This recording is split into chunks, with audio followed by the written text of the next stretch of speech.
जय भारत के साथ स्वागत है आप सभी का आपके अपने न्यूज चैनल CNN न्यूज 24/7 पर। तो ब्रेकिंग न्यूज और लेटेस्ट अपडेट में जानेंगे देश और दुनिया की महत्वपूर्ण कुछ चुनिंदा खबरें। तो बड़ी खबरों में खबर निकल कर आ रही है उज्जैन, बोधगया और छत्तीसगढ़ में बुद्ध पूर्णिमा बड़े हर्षोल्लास के साथ मनाई गई। साथ ही खबर आ रही है ज्ञान व्यापी पर असादुद्दीन अवैसी का बड़ा बयान आया है। साथ ही खबर में जानेंगे हिमाचल में भीम आर्मी का जातिवाद और भेदभाव के खिलाफ एक्शन। साथ ही समाचार में जानेंगे कांग्रेस से निकले जाखड़ बीजेपी या आम आदमी पार्टी में हो सकते हैं शामिल। साथ ही खबर आ रही है झारखंड के मुख्यमंत्री की कुर्सी आ चुकी है खतरे में, भ्रष्टाचार का लगा है आरोप। साथ ही खबर में जानेंगे 68,500 शिक्षकों की भर्ती में गड़बड़ी के बारे में। लखनऊ से खबर आ रही है 440 से ज्यादा रिजर्व कैटेगरी के शिक्षक और शिक्षिका उतरे हैं सड़कों पर अपने न्याय की मांग के लिए। तो सारी की सारी खबरें बहुत ही महत्वपूर्ण और चुनिंदा है, तो वीडियो को एंड तक जरूर देखिए ताकि आपकी कोई भी न्यूज अपडेट मिस ना हो। तो हेलो दोस्तों, आज तारीख हो चुकी है 17 मई 2022 और दिन हो चुका है मंगलवार। तो पहली बड़ी खबर में जानते हैं ज्ञान व्यापी मस्जिद थी और कयामत तक रहेगी, सर्वे खत्म होने के बाद बोले अवैसी। वाराणसी कोर्ट के आदेश पर ज्ञान व्यापी मस्जिद परिसर का सर्वे का काम पूरा हो गया। तीसरे और आखिरी दिन के सर्वे के बाद हिंदू पक्ष के वकील ने दावा किया कि मस्जिद के अंदर मौजूद तालाब में एक बड़ा शिवलिंग मिला है। वहीं मुस्लिम पक्षकार ने इस दावे को नकार दिया है। मस्जिद का सर्वे पूरा होने के बाद AIMIM चीफ असादुद्दीन अवैसी का बयान सामने आया है। अवैसी ने कहा है कि मस्जिद थी और कयामत तक रहेगी, यह 1991 के एक्ट का उल्लंघन है। बढ़ते अगली खबर की ओर। तो इस खबर में जानेंगे IS पूजा सिंघल और CA सुमन की मुश्किलें बढ़ी, फिर 4 दिन की रिमांड, मनरेगा फंड घोटाले का है आरोप। तो निलंबित IS पूजा सिंघल की 5 दिन की रिमांड खत्म हो गई है। टीवी संवाददाता के मुताबिक पूजा को फिर कोर्ट ले जाया जाएगा, जहां उन्हें और उनकी CA सुमन कुमार को एक बार फिर 4 दिन के रिमांड पर भेजा गया है। गौरतलब है कि पूजा पर मनरेगा फंड में घोटाले का आरोप है। गौरतलब है कि मुख्यमंत्री हेमंत सोरेन की सरकार की अधिकारी पूजा सिंघल को मनरेगा घोटाले के मामले में पिछले दिनों प्रवर्तन निदेशालय ने गिरफ्तार किया था। उनकी पूछताछ अभी भी जारी है। तो हेमंत सोरेन की भी कुर्सी खतरे में है और IS को भी निलंबित किया गया है। बढ़ते अगली खबर की ओर। इस खबर में जानेंगे मक्का में निकालेंगे मक्केश्वर महादेव, ज्ञान व्यापी में शिवलिंग पर बोले केशव प्रसाद मौर्य। जी हां दोस्तों, अब हिंदुत्व का पुरजोर से ये लोग प्रचार कर रहे हैं। इनको हिंदुत्व की मेंटालिटी इनकी झलक कर सामने आ रही है। हिंदू मुसलमान का मुद्दा कर रहे हैं, क्योंकि पेट्रोल की प्राइस, बेरोजगारी का मुद्दा, देश में काफ़ी मुद्दे हैं, लेकिन बीजेपी हमेशा जनता जनार्दन का ध्यान असली मुद्दों से भटकाती है, समाज का ध्रुवीकरण करती है और अपनी सत्ता की रोटी सेकती है। तो उसी बीच ये बयान आया है। ज्ञान व्यापी मस्जिद में शिवलिंग मिलने पर उत्तर प्रदेश के डिप्टी CM केशव प्रसाद मौर्य ने कहा कि उनके लिए खुशी का दिन है, विरोधी के लिए सबसे बड़ा जवाब है। आगे डिप्टी CM ने कहा कि आज ज्ञान व्यापी में महादेव प्रकट हुए हैं, कल मक्का में भी खोदेंगे तो वहां भी मक्केश्वर महादेव निकलेंगे। मतलब बेतुका बयान है, अपनी डर्टी पॉलिटिक्स के लिए बेतुका बयान और हिंदुत्व की राजनीति, समाज का ध्रुवीकरण करना चाहते हैं। बढ़ते अगली खबर की ओर। इस खबर में जानेंगे हिंदू राष्ट्र बनाने की शपथ लेकर बुरे फंसे भाजपा विधायक, कई धर्मों के लोगों ने खोला मोर्चा। जहां दोस्तों, भारत एक बिन सांप्रदायिक देश है, डाइवर्सिटी में यूनिटी को हम मानते हैं। चाहे कोई भी धर्म हो, कोई भी मजहब हो, हम मिलकर रहना चाहते हैं। लेकिन बीजेपी की RSS की मेंटालिटी वैसी नहीं है। वो समाज का ध्रुवीकरण करना चाहते हैं, हिंदू मुसलमान को लड़वाना चाहते हैं। तो उसी में बीजेपी विधायक ने अब एक बयान दिया है। हिंदू राष्ट्र बनाने की शपथ लेकर वो फंस चुके हैं। हरियाणा के अंबाला शहर में भाजपा विधायक असीम गोयल के हिंदू राष्ट्र बनाने के बयान ने तूल पकड़ा है। विधायक असीम गोयल भारत को हिंदू राष्ट्र बनाने की शपथ लेकर बुरी तरह फंस गए हैं। विधायक के इस बयान के खिलाफ सिख समुदाय सहित कई धर्मों के लोगों ने विधायक के खिलाफ मोर्चा खोल दिया है। अंबाला शहर में सिख, ईसाई, मुस्लिम समुदाय के लोगों ने सड़कों पर विधायक के खिलाफ रोष मोर्चा निकाला और SP अंबाला को विधायक के खिलाफ कार्रवाई करने की भी मांग रखी थी। बढ़ते अगली खबर की ओर। तो इस खबर में जानेंगे करोड़ों की जमीन PM के नाम की, मांगी इच्छा मृत्यु, भूमाफिया से परेशान बुजुर्गों की पीड़ा। जी दोस्तों, सरकार अपने ध्रुवीकरण में लगी हुई है, लेकिन देश में कई मुद्दे हैं, कई परेशानियां हैं, उस पर किसी का ध्यान ही नहीं जा रहा। ऐसी खबर एक निकल कर आ रही है। दिल्ली से सटे गाजियाबाद के लोनी इलाके में 350 सेवा निवृत्त कर्मचारियों की जमीन को भूमाफियाओं ने हड़प कर दूसरों को दे दिया है। लंबे समय तक अधिकारियों के चक्कर लगाने के बाद भी 35 बुजुर्गों ने अपनी करोड़ों की जमीन प्रधानमंत्री नरेंद्र मोदी के नाम कर दी। फिर उनमें से 15 बुजुर्गों ने राष्ट्रपति भवन से इच्छा मृत्यु की मांग की है। जी दोस्तों, राष्ट्रपति भवन से इन्होंने इच्छा मृत्यु की मांग की है 15 बुजुर्गों ने। उनका मानना है कि शायद उनके मरने के बाद भी अधिकारियों का जमीर जाग जाए और वह भूमाफियाओं पर कार्रवाई कर दे। सोसाइटी के नाम पर भूमाफियाओं ने घोटाला किया है।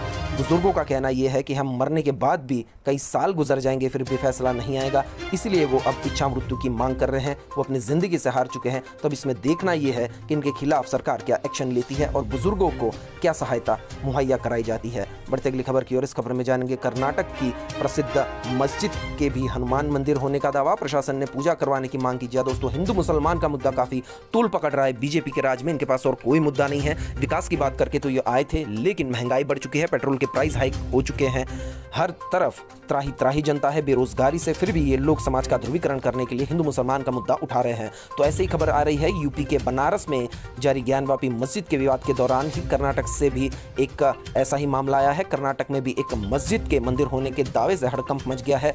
दक्षिणपंथी समूह के कुछ सदस्यों ने सोमवार को कर्नाटक के मांड्या के डिप्टी कमिश्नर को ज्ञापन सौंपा है, जिसमें मांग की गई है कि जामिया मस्जिद में अंजनीय मूर्ति की पूजा करने की इजाजत दी जाए। तो मतलब ये काफी ध्रुवीकरण करने का सवाल है। जैसी आप खबरें पढ़ते हैं या देखते हैं वैसे ही आपकी मेंटालिटी बन जाती है। हिंदू मुसलमान की मेंटालिटी आपके मन में दुश्मनी घर कर जाती है। इसलिए बढ़ते अगली खबर की ओर। तो इस खबर में जानेंगे और एक मंदिर मस्जिद विवाद पर बॉलीवुड सिंगर लकी अली का रिएक्शन आया है। रायपुर में बेले देश एक फूल की तरह, हम लड़ते रहे तो ये मुरझा जाएगा।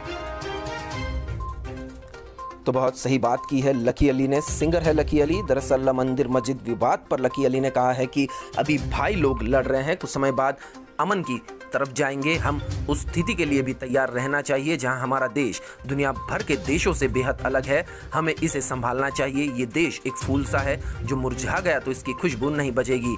देश की खूबसूरती खराब हो जाएगी, खो जाएगी। हमें इसे वापस हासिल नहीं कर पाएंगे। इस देश रूपी फूल को हमें सुरक्षित रखना चाहिए। हम सभी के हाथों में इसकी जिम्मेदारी है, इसे बचा कर रखना जरूरी है। बढ़ते अगली खबर की ओर। इस खबर में जानेंगे जमानत के बावजूद रिहाई न होने पर सुप्रीम कोर्ट नाराज, जाने कहां हुई है चूक। तो जमानत के बावजूद अभियुक्त की रिहाई न होने और 2 साल तक जेल में रहने के मामले पर सुप्रीम कोर्ट ने गहरी नाराजगी जताई है। आंध्र प्रदेश की निचली अदालत के जज ने सुप्रीम कोर्ट के जमानत का आदेश गलत अर्थ समझकर अभियुक्त को रिहाई नहीं दी थी। सुप्रीम कोर्ट ने उच्च न्यायालय को तलब किया है। सुप्रीम कोर्ट ने आंध्र प्रदेश हाई कोर्ट से कहा कि संबंधित जज से स्पष्टीकरण मांगे। इसके साथ ही सुप्रीम कोर्ट ने देश भर में ऐसे मामलों का संज्ञान लेते हुए सभी उच्च न्यायालयों से जमानत होने के बावजूद रिहाई न होने के मामलों का ब्यौरा तलब किया है। सुप्रीम कोर्ट ने उच्च न्यायालय को 6 सप्ताह में ब्यौरा देने का निर्देश किया है। यह आदेश न्यायमूर्ति U U Lalit, S Ravindra Bhatt, P S Narasimha और सुधांशु धुलिया की पीठ ने गत सप्ताह दिया था। देखते अगले समाचार। इस समाचार में जानेंगे फिल्म द कश्मीर फाइल्स के बाद खराब हुए हालात, ऐसी फिल्मों पर प्रतिबंध लगाना चाहिए, डॉक्टर फारूक अब्दुल्ला ने दिया बयान। तो कश्मीर के मौजूदा हालात पर उपराज्यपाल मनोज सिन्हा से चर्चा करने के बाद सोमवार को पत्रकारों से बातचीत करते हुए पूर्व मुख्यमंत्री डॉक्टर फारूक अब्दुल्ला ने कहा कि पीपुल्स अलायंस फॉर बुखार डिक्लेरेशन के सदस्यों ने उपराज्यपाल मनोज सिन्हा के समक्ष जम्मू कश्मीर में कानून व्यवस्था की स्थिति का मुद्दा उठाया है। बतौर PAGD अध्यक्ष के नाते उन्होंने कहा कि द कश्मीर फाइल्स ने देश में नफरत को जन्म दिया है। ऐसी चीज़ों को, ऐसी फिल्मों पर प्रतिबंध लगाना चाहिए, जो कि फारूक अब्दुल्ला की बात बेहद सही है। बढ़ते अगली खबर की ओर। इस खबर में जानेंगे नेपाल दौरे पर PM मोदी ने लुम्बिनी में महामाया देवी मंदिर में पूजा अर्चना की। तो सोमवार को बुद्ध पूर्णिमा के अवसर पर प्रधानमंत्री मोदी लुम्बिनी में महामाया देवी मंदिर पहुंचे। नेपाली PM शेर बहादुर देउबा के साथ पूजा अर्चना की। इसके बाद PM मोदी ने नेपाल के प्रधानमंत्री शेर बहादुर देउबा के साथ लुम्बिनी में द्विपक्षीय वार्ता की। इस दौरान दोनों नेताओं के बीच विकास, पनबिजली और संपर्क जैसे कई क्षेत्रों में द्विपक्षीय सहयोग बढ़ाने पर चर्चा हुई। अपने संबोधन में प्रधानमंत्री नरेंद्र मोदी ने कहा कि भारत में सारनाथ, बोधगया और कुशीनगर से लेकर नेपाल में लुम्बिनी तक ये पवित्र स्थान हमारी साझी विरासत और साझी मूल्यों का प्रतीक है। हमें इस विरासत को साथ मिलकर विकसित करना है और आगे समृद्ध भी करना है। PM मोदी 1 दिवसीय दौरे पर नेपाल गए हैं। ये तो साझी विरासत की बात करते हैं, बुद्धिस्टों की बात करी इन्होंने, लुम्बिनी की बात करी, सारनाथ गया की बात करी, लेकिन मुसलमानों और हिंदू मुसलमानों का ध्रुवीकरण करते हैं, मंदिर मस्जिद की राजनीति करते हैं। उनका क्या मंदिर और मस्जिद ये दोनों हिंदू मुसलमान की साझी विरासत नहीं है? क्या ये हम सब की साझी विरासत नहीं है? एक भारतीय की साझी विरासत नहीं है? क्यों फिर बीजेपी और RSS समाज का ध्रुवीकरण करती है, मंदिर मस्जिदों का मुद्दा उठाती है, उनको बदलने की मांग करती है? बढ़ते अगली खबर की और। इस खबर में जानेंगे वाराणसी के ज्ञानव्यापी मस्जिद में 3 दिन का सर्वे का काम हुआ पूरा।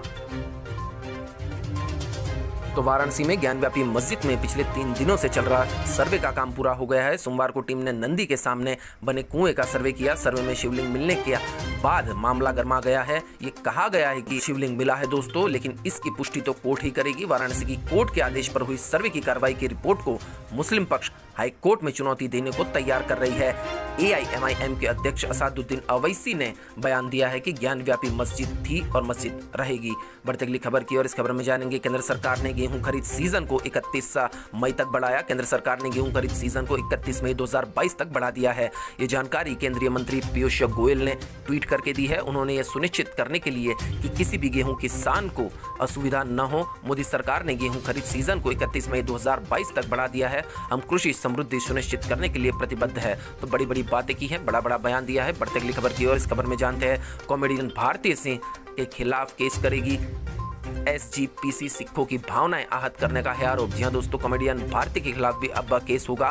टेलीविजन की कॉमेडी क्वीन भारती सिंह अपने कॉमेडी से फैंस का दिल जीतती है, लेकिन इस बार उनके कॉमेडी सीक्वेंस ने उनको विवादों के घेरे में खड़ा किया है। एक्ट्रेस का एक वीडियो सामने आया है जिसमें भारती सिंह दाढ़ी और मूंछों पर कॉमेडी करती दिख रही है। इस वीडियो के सामने आने के बाद भारती सिंह को सोशल मीडिया पर ट्रोल किया जाने लगा। हालांकि मामले में भारती सिंह ने फैंस से माफी भी मांग ली थी। इसके बावजूद अब भी कुछ लोगों का गुस्सा शांत नहीं हुआ। ऐसे में खबर आ रही है कि SGPC ने एक्ट्रेस भारती के खिलाफ एक्शन लेने की ठान ली है। बढ़ते अगली खबर की और इस खबर में जानेंगे, राहुल गांधी की सभा में लड़कियों के दुपट्टे और लड़कों के काले शर्ट भी उतरवाए। विरोध के डर से काले स्कार्फ, कपड़ों पर लखा बैन, रुमाल तक जांचा गया। जी हां दोस्तों, बीजेपी की राज में भी ये चीज हुई है। एंट्री गेट के बाहर कपड़ों का ढेर लगा। आदिवासियों के आस्था केंद्र बाणेश्वर धाम पर रखी गई कांग्रेस की सभा में काले रंग का खौफ देखा गया। सभा में काले रंग से परहेज रखा गया। किसी को भी काले रंग के कपड़े ले जाने की अनुमति नहीं दी। Shirt, T shirt, scarf, dupatta अगर काले रंग का था तो उसे बाहर ही उतरवा लिया गया, या नहीं उतार सकते हैं तो उन्हें वापस भेज दिया गया। एंट्री नहीं दी गई। राहुल की सभा में विरोध के डर से पुलिस प्रशासन ने ऐसा किया। एंट्री गेट पर सबके रुमाल तक की जांच की गई। महिला हो या पुरुष, सबकी तलाशी लेकर यह सुनिश्चित किया गया कि उसके पास काले रंग का कोई कपड़ा तो नहीं है। एंट्रियों के दुपट्टे उतरवाकर, एंट्री पर ही दोस्तों दुपट्टे उतरवाकर एंट्री गेट के बाहर दीवार पर काले रंग के कपड़ों का ढेर लग गया। सोमवार को राहुल गांधी बाणेश्वर सभा में बड़ी संख्या में आदिवासियों को संबोधित करने के लिए पहुंचे थे। सुबह से ही रैली में पहुंचने वालों का सिलसिला शुरू हो गया था। आम लोगों को एंट्री देने से पहले गेट पर ही सिक्योरिटी के तौर पर तलाशी ली गई। आप तस्वीर में भी देख सकते हैं, काफी काले कपड़ों का ढेर लगा गया, क्योंकि ऐसा हो सकता है कि दूसरे संगठन के लोग भी इस सभा में घुस आए, जैसे BJP RSS के लोग हैं, और वो विरोध करे और माहौल को बिगाड़ने की कोशिश करे। तो सिक्योरिटी के तौर पर यह किया गया पुलिस की तरफ से। बढ़ते अगली खबर की और इस खबर में जानेंगे, MP में 15 जून तक का राहत की बारिश। बंगाल की खाड़ी पहुंचा मानसून। 18 मई से प्रदेश में लू का टॉर्चर होगा कम। तो देश भर में जारी गर्मी के सितम के बीच मानसून ने बंगाल में दस्तक दे दी है। जी हां दोस्तों, बंगाल की खाड़ी में दस्तक दे दी है। अंडमान निकोबार और पश्चिम बंगाल में इसका असर देखने को मिला है। मौसम विभाग ने जल्द ही मानसून के केरल पहुंचने की उम्मीद जताई है। 15 जून तक इसके मध्य प्रदेश पहुंचने के आसार है। मौसम विभाग ने इसी सप्ताह उत्तराखंड, मेघालय, असम, केरल में बारिश का अनुमान जताया है। मध्य प्रदेश में 18 मई से लू का प्रकोप कम होने का अनुमान है। तापमान भी नीचे गिरेगा। सब कुछ ठीक रहा तो जून के दूसरे सप्ताह तक मानसून मध्य प्रदेश तक पहुंच जाएगा। देखते अगले समाचार। इस समाचार में जानेंगे, मध्य प्रदेश में कमलनाथ ने EVM पर उठाए सवाल। बैलेट पेपर से निकाय व पंचायत चुनाव कराने की है मांग। तो मध्य प्रदेश में नगरीय निकाय और पंचायत चुनाव से पहले कमलनाथ ने EVM को लेकर सवाल खड़े कर दिए हैं। उन्होंने कहा है कि EVM के बजाय सरकार बैलेट पेपर से चुनाव कराए। जब अमेरिका में बैलेट पेपर से चुनाव हो सकते हैं तो भारत में क्यों नहीं हो सकते। मीडिया से चर्चा करते हुए उन्होंने गुना में शिकारी और पुलिस मुठभेड़ के केस में कहा कि MP में कानून व्यवस्था लचर चुकी है। सरकार को ध्यान देने की जरूरत है। BJP सरकार ध्यान नहीं दे रही। देखते अगले समाचार। इस खबर में जानेंगे, 68,500 शिक्षक भर्ती का मामला। जिला आवंटन में गड़बड़ी के आरोप पर धरने पर बैठे अभ्यर्थी। 414 रिजर्व कैटेगरी के शिक्षक सूची में शामिल न करने का है आरोप। जी हां दोस्तों, एक तरफ बेरोजगारी का मुद्दा है, शिक्षा काफी मूलभूत जरूरियात है। भविष्य के लिए, देश के भविष्य के लिए शिक्षकों को हमें अप्रोच करना चाहिए। अगर शिक्षा ही नहीं होगी तो देश का भविष्य कैसे बनेगा।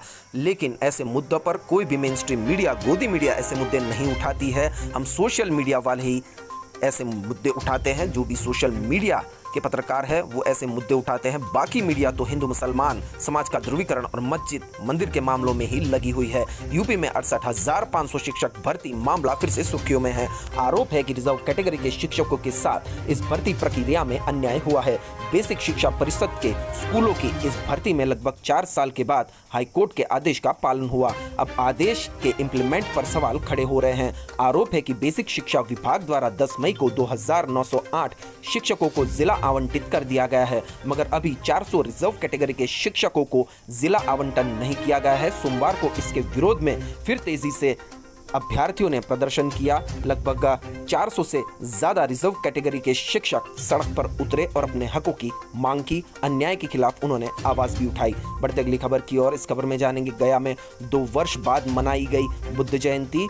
भगवान बुद्ध की 2566 त्रिविध पावन जयंती उमड़े हैं बौद्ध श्रद्धालु। जी हाँ दोस्तों, कल गया में भी मनाई गई बुद्ध जयंती। भगवान बुद्ध की 2566 त्रिविध पावन जयंती पर उनकी ज्ञान स्थली महाबोधि मंदिर परिसर में बौद्ध जयंती मनाई गई। जयंती की तैयारियां पूरी कर ली गई। इस मौके पर बतौर मुख्य अतिथि राज्यपाल फागू चौहान भी आए थे। तो पूरे देश में और पूरे विश्व में भी बुद्ध की जयंती, बुद्ध पूर्णिमा हर्षोल्लास से मनाई गई। बढ़ते अगली खबर की ओर। तो इस खबर में जानेंगे आर्टिफिशियल जेल में नजर आए पूर्व मंत्री चंदाकर। रायगढ़ में 350 से ज्यादा कार्यकर्ता गिरफ्तार। छत्तीसगढ़ से आ रही है खबर। जी दोस्तों, राज्य सरकार के धरना प्रदर्शन को लेकर नई गाइडलाइन के खिलाफ बीजेपी ने सोमवार को हल्ला बोलकर ये दिया है।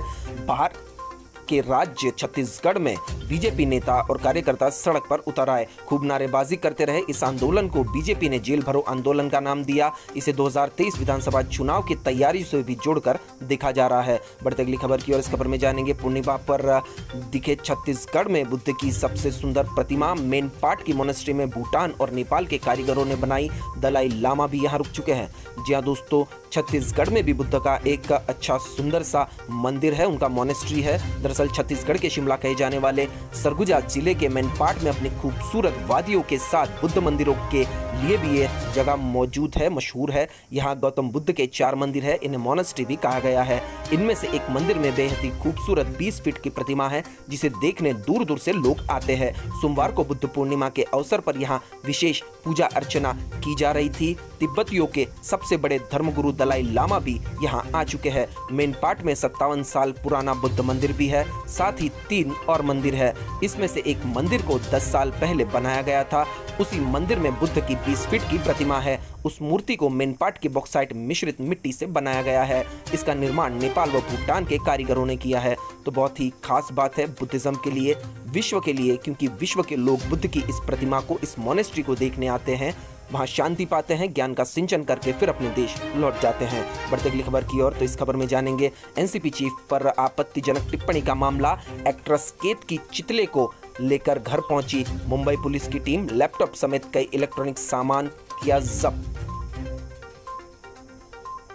तो राष्ट्रवादी कांग्रेस पार्टी के चीफ शरद पवार के खिलाफ सोशल मीडिया में अपमानजनक पोस्ट करने के मामले में 2 दिन पहले गिरफ्तार मराठी एक्ट्रेस केत की चितले की नवी मुंबई स्थित घर ठाणे पुलिस टीम ने छापा मारा है। एक्ट्रेस के घर उनका फोन, लैपटॉप, हार्ड डिस्क भी जब्त कर लिया गया है। इसके अलावा पुलिस ने कुछ कागजात भी बरामद किए हैं। छापेमारी की इस कार्रवाई के दौरान केत की भी पुलिस टीम के साथ थी। नवी मुंबई के कलम्बोली के एवलान अपार्टमेंट में हुई इस छापेमारी की कार्रवाई के बाद बरामद सामान को जांच के लिए फॉरेंसिक लैब भेजा गया है। बढ़ते अगली खबर की ओर। इस खबर में जानेंगे महाराष्ट्र में राजनीति का गिरता स्तर। बीजेपी प्रवक्ता ने शरद पवार के लिए आपत्तिजनक टिप्पणी की। एनसीपी कार्यकर्ताओं ने की पिटाई। जहां दोस्तों पिटाई का वीडियो भी है, फोटो भी आप देख सकते हैं कि एनसीपी कार्यकर्ताओं ने बीजेपी नेता की प्रवक्ता की पिटाई कर दी है। राजनीति का स्तर गिरता जा रहा है, लोग मारपीट पर उतर रहे हैं, टॉलरेंस का मुद्दा उठ रहा है, हिंदू मुसलमान का मुद्दा उठ रहा है, हर जगह बिल्कुल भी गुंडेगर्दी हो रही है। महाराष्ट्र में राजनीति का स्तर दिन रात अब गिरता जा रहा है, आक्रामक होता जा रहा है। एनसीपी चीफ शरद पवार के खिलाफ आपत्तिजनक पोस्ट करने पर उनकी पार्टी कार्यकर्ताओं ने रविवार को बीजेपी के स्टेट लेवल के प्रवक्ता की पिटाई कर दी। महाराष्ट्र में बीजेपी के प्रवक्ता विनायक आंबेकर का आरोप है कि कुछ लोग उनके ऑफिस में घुसाए और धमकाने के बाद उनके साथ मारपीट भी की। बढ़ते अगली खबर की ओर। तो इस खबर में जानेंगे सुनील जाखड़ की नई सियासी पारी। कांग्रेस छोड़ने के बाद अब दिल्ली रवाना। बीजेपी और आम आदमी के नेताओं से मुलाकात संभव हो सकता है कि बीजेपी में जाए या आम आदमी पार्टी में। तो कांग्रेस छोड़ने के बाद सोमवार को अचानक जाखड़ दिल्ली रवाना हो गए। वहां उनके बीजेपी या आम आदमी पार्टी के सीनियर नेताओं से मुलाकात हो सकती है। हालांकि औपचारिक तौर पर जाखड़ के करीबी कुछ कह नहीं रहे हैं, उनके भाजपा में जाने की चर्चा है। लेकिन जाखड़ का कद देखकर आम आदमी पार्टी भी उन्हें अपने साथ जोड़ना चाहेगी, क्योंकि पंजाब के कद्दावर नेता रहे हैं सुनील जाखड़। बढ़ते अगली खबर की और इस खबर में जानेंगे आम आदमी पार्टी का मिशन गुजरात दांडी सहित प्रदेश के 5 स्थानों से परिवर्तन यात्रा की शुरुआत करेंगे। 10 लाख जनमत तैयार करने का है दावा। तो आम आदमी पार्टी भी इस बार गुजरात के विधानसभा चुनाव में अपना दम ठोकेगी।